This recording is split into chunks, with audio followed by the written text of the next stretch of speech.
I'll talk about wreath and swag assembly, foraging and processing natural materials into seasonal decor.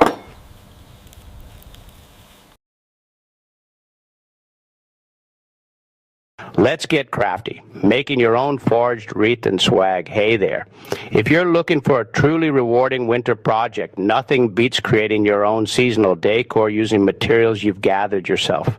It's a wonderful way to connect with nature, and honestly, the smell is just incredible. Here's the rundown step by step on how we turn some basic greens and accents into beautiful, long-lasting wreaths and swags. Phase 1, the great outdoors, foraging and prep. This part is crucial. Think of it like gathering ingredients for a perfect recipe.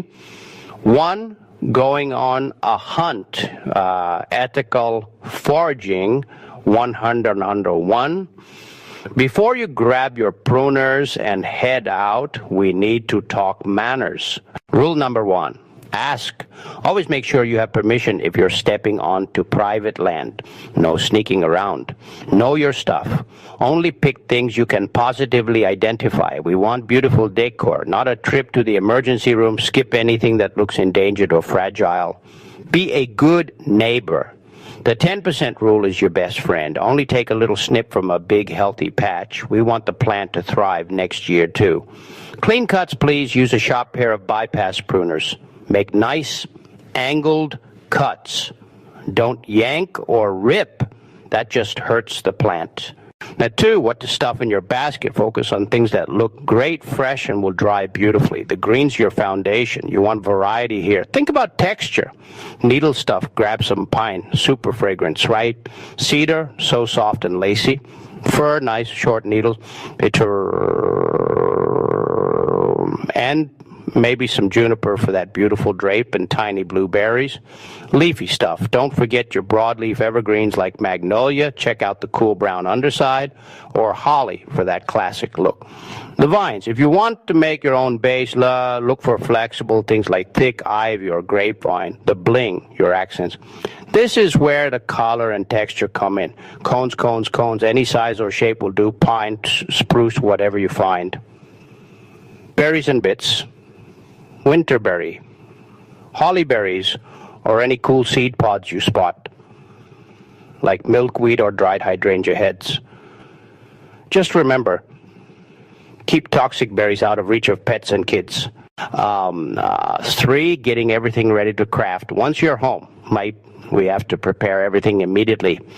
Give the greens a drink. Pop the cut ends of your evergreens into a bucket of water overnight. Hydration is key.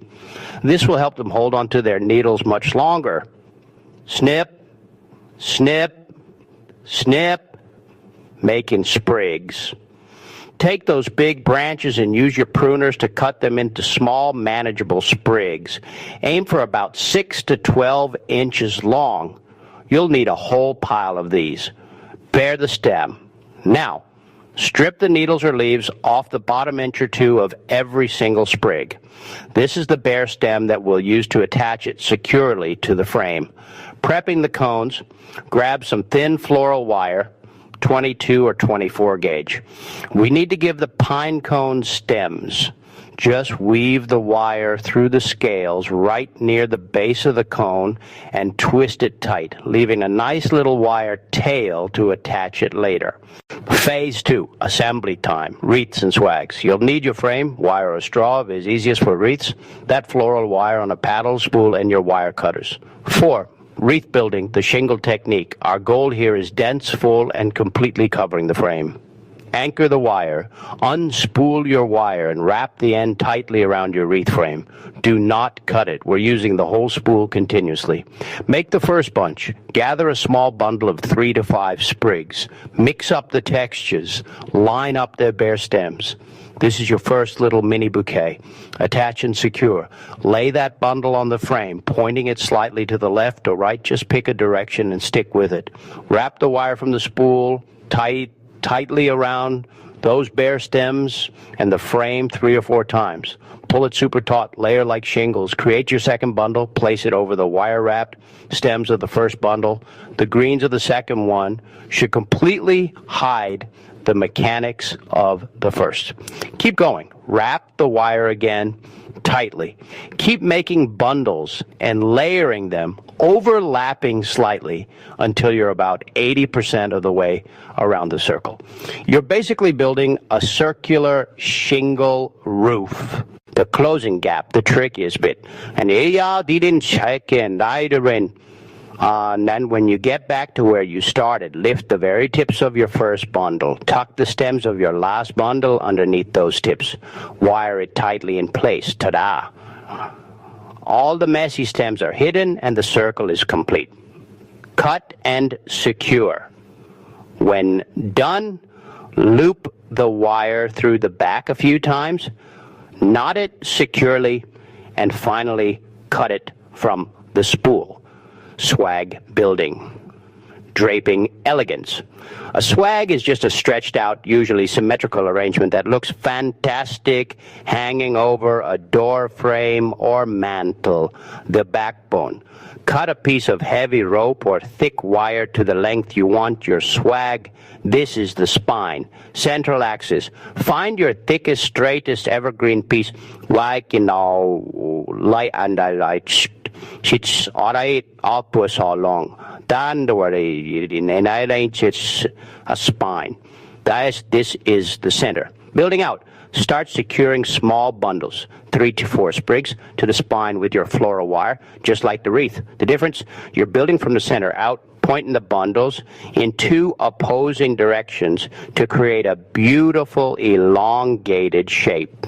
Fullness, keep adding sprigs, focusing on the outer edges and the middle until the swag is lush and full. Let the ends look nice and natural. The hanger. Make sure to leave a sturdy loop of wire or rope at the top center for hanging. 6, adding the fun stuff, accents. Now for the personality. Placement strategy, step back and pick a few focal points. Odd numbers, 1, 3, or 5, always look best. Attaching cones, group your pre-wired pine cones together. Push the wire tails through the greens and wrap them tightly around the frame spine on the back. Tuck in the berries. Berries and pods on natural stems can often just be gently tucked deep into the dense greens. If they feel loose, a tiny spot of hot glue or a small piece of wire can hold them. The big finale. Ribbon. If you're adding a bow, use the wire attached to its back to secure it tightly to your main focal point. Phase 3, display and care. You want this beautiful creation to last. Keep it cool. Your arrangement will last longest if it's outside in a cool, shady spot. Avoid direct sunlight or sitting right above a heat source like a vent. Give it a spritz. If it's indoors, grab a spray bottle and mist the back of the wreath or swag with water every few days. This helps slow the drying process. Enjoy the process. Don't worry when the greens start to dry.